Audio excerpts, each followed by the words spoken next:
Hey, what's going on, everybody? Timmy, aka Echo Side Fiend here. So today I'm going to share story number 3 of my 4-part series of supernatural or paranormal things that have happened to me. I do the air quotes because, as I've stated before, I don't really believe in the paranormal or the supernatural.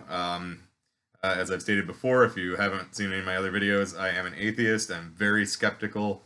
I question everything, and I don't believe in hauntings or ghosts or possessions or aliens or green men, little green men visiting here. While I do believe in life outside somewhere else in this gigantic universe, I don't believe that they've been here. I don't believe people have been abducted. Uh, when people say that they've experienced those things, I believe for the most part that they're telling the truth is that they experienced it, but I believe that there's a rational, logical, or scientific explanation to explain it. Um, but that being said, I've had a few experiences that I have not been able to explain thoroughly. And I know in story 2, I do feel I have a pretty good explanation for it, but again, as I stated in that video, I don't know if that's the exact case or not. It's just something that makes sense to me.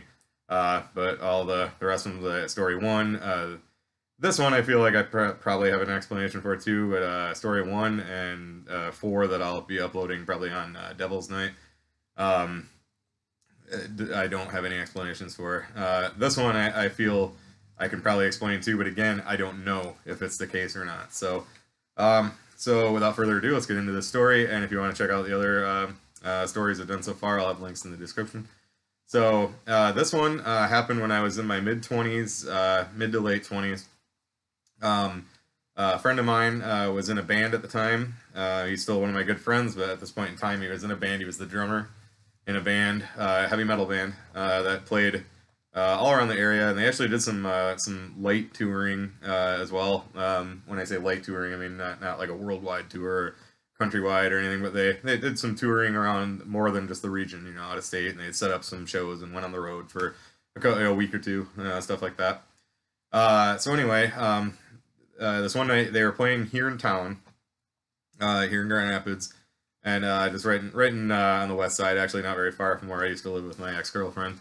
And so Eric, like he was a death metal drummer. The band was heavy metal, but he was a death metal drummer. So his drum kit was massive.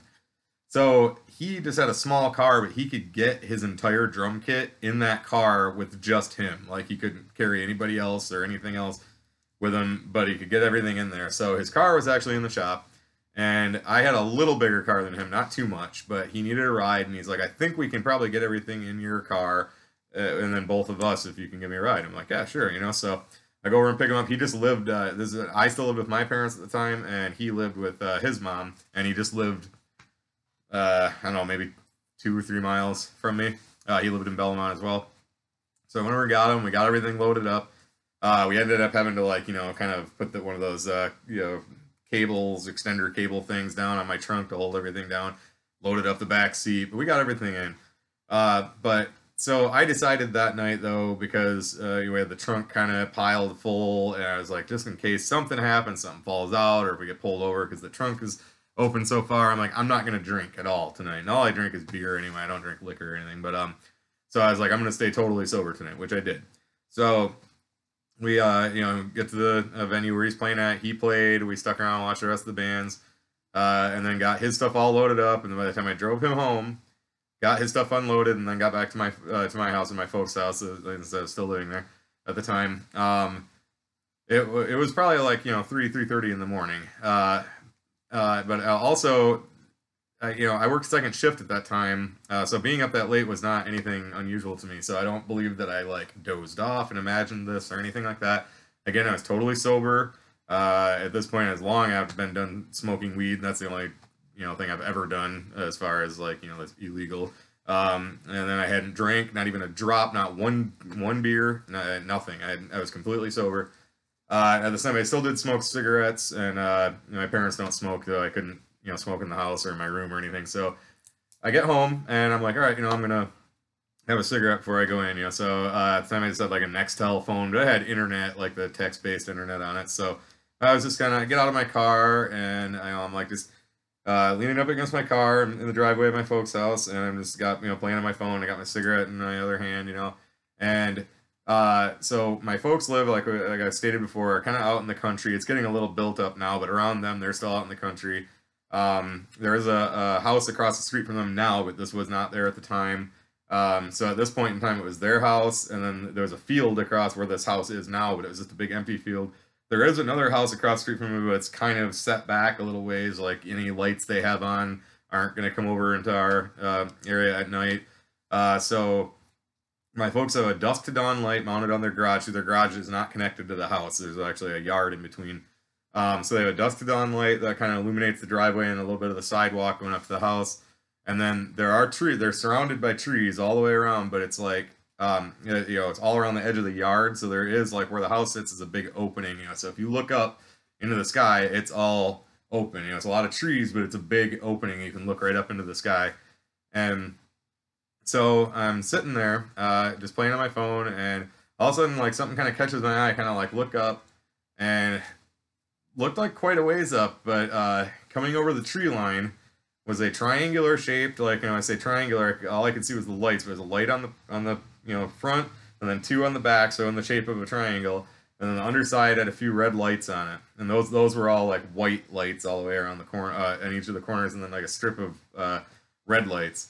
And it was coming very slowly. I mean, like very slowly over the tree line, and I'm just kind of like looking up at it, and it's kind of like, what the fuck is that? And I'm kind of like watching it go, and again, I got my phone like this and my cigarette, and I watch it go, and it was like over the course of like 30 seconds. I mean, this isn't just like it zipped over. It's going super slow. It looked like it was pretty high in the air, but even still, there was no sound. The trees were not being disturbed at all. Like everything was silent. I'm just watching it just literally float over, and I couldn't see any like features on it other than the lights. I said, I mean, so I couldn't tell if it was like just one pattern on a big structure, or if that was all I could see was those lights, right? So it goes over, and I mean, I'm just watching it go over, and it goes over across kind of like across the street and kind of over that field, and it looked like it was kind of high, so I can't say it was just hovering right over it, but I mean, what my eyes could see was like over the field. And it gets out there, and it like just stops, and then it just goes like this and turns around like slow, and then just starts coming back the other direction, like the way it came. And and I'm like still watching it, and it's just going and going and going, and I'm just like and then it got to about the tree line, and it didn't like not goes but like started going faster, I mean, like kind of like very quickly sped up and off over the tree line, and that was it. I mean, I literally sit there and just watched it, and even after it was gone, I just stared like right where it went out of sight for I'm just sitting there looking at that spot for probably like half a minute or so, and I finally just I had a flip phone. I flipped it shut and put it in my pocket and freaking flicked my cigarette out into the street and bolted up to the fucking door. I went inside and just got in my room, and I was like looking out the window to see if it came out, because my window faced the front of the house, like right where I was standing, and I was sitting there like looking. I didn't see it again or anything, but and the whole thing, like from the time that I saw it until it like took back off, was a minute and a half, 2 minutes of it just floating. I mean, literally, that's the only word I can think of, was just floating, But then, so at first I'm like, maybe it was a blimp, like the more I'm thinking about it. But then, like I said, it turned around pretty, not rapidly, but, pretty fluidly. And then when it got to the tree line again, it sped up and took off, like not like a blimp would do that, and I haven't ever seen a blimp flying around. Not that I'm aware of anyway. And this was late at night, and so the other idea I had was that it's a helicopter, because I know like there's some military helicopters that can be like so high in the air that you won't hear them or anything, and it maneuvered kind of like a helicopter. But I mean, at the same time, I mean, it's like it was so like it felt like it was so high, like high enough up in the air that if it was a helicopter, I wouldn't have even seen the lights. I mean, like the helicopters that I'm thinking of, that it would have to be so high that I wouldn't hear it either, is what I mean. And this was like where I could still see the lights but couldn't hear anything, and there was no disruption to the trees or anything around. And and I was saying too, when it came back across, I'm not saying it like stopped and hovered above me or shined a light on me or anything like that. Just kind of turned around and went back, and then like kind of took off. So I mean, my mind is saying it had to be a helicopter. I'm positive it wasn't like a UFO or I mean, not alien spacecraft or whatever. But it was still Man, it freaked me the fuck out. Man, it was just like, I mean, I was just sitting there playing on my phone, smoking my cigarette, you know, and all of a sudden I'm just like, you know, I'll just kind of did this, you know, like the double take, and then I was like watched it the whole time. I couldn't even like, I don't want to say I was frozen with fright, but I was just like sitting there like, okay, I'm not moving. I'm gonna wait for that to go. And then like I said, I watched it go. Part of me wanted to just bolt right away, but I was like, I gotta see if that comes back. And I waited about 30 seconds. Like, yeah, I'm getting the fucking side, you know. So I fucking bolted, and so yeah, it was freaky, you know. So um, and you know, again, I want to point out I was not under the influence of anything. I had not a drop of alcohol to drink. I hadn't done any type of drugs, which I don't do anyway. But I mean, I definitely hadn't that night. I also, like I said, I mean, I would being awake that late wasn't unusual for me, so I don't believe I dozed off leaning against my car. I don't sleep very well anyway, so me falling asleep anywhere other than a bed is very unusual. Um, the drive where he had played was just over only like about 15 minutes away, if even that. So it's not like we were on the road for 3 or 4 hours and I was all tired and weary from driving. It was just a normal fucking night, normal drive. I was not intoxicated in any way, shape, or form, so I don't believe I imagined it. You know, it was, but it was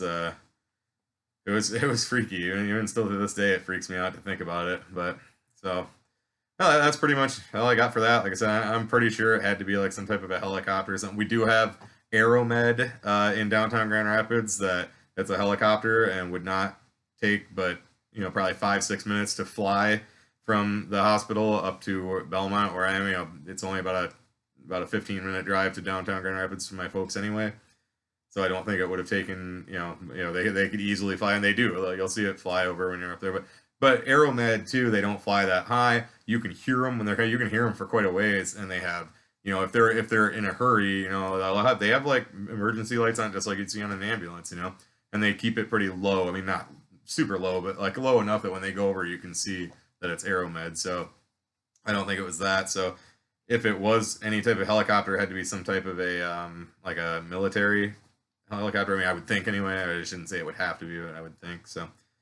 More than likely, that's what it was, but I don't know. It fucking freaked me the fuck out, And I like for how slow it was moving and how it like stopped and turned and then slowly came back and then got to the tree line and kind of not gone, but like sped up, like just almost from a dead stop to just like gone. And yeah, it was creepy. So. But yeah, that's about all I got for that one. Again, not an official explanation, but just what I'm guessing. It had to be something like that. So that's pretty much all that I got for that. So if you haven't seen the other videos that I put up, I'll put links in the description. If you have any idea what it might have been, hey, let me know in the comments. I'd like to hear it. Any ideas that could help me figure it out. So. As usual, thanks for watching. Thanks for the support. This is Timmy, aka Echo Side Fiend, and I will catch you in the next one.